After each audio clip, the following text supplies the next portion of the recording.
Расіяне будуць служыць у беларускай арміі па кантракце. Пытанне, няўжо сваіх людзей ужо не хапае?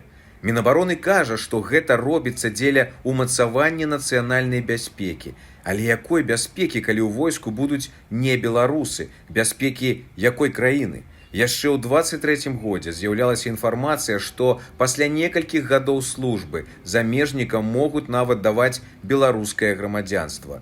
Дык каго хочуць набіраць у беларускія сілавыя структуры? Расіян, наймітаў, людзей з іншых краін, гатовых служыць рэжыму за пашпарт? І самае галоўнае пытанне: калі ўлада упэўненая ў падтрымцы народа, навошта шукаць сілавікоў за межамі краіны? Падобна, што рэжым рыхтуецца не да міру, а да новых выклікаў, і беларусам ужо не давярае. Што думаеце? Гэта клопат пра бяспеку краіны ці прыкмета страху перад уласным народам?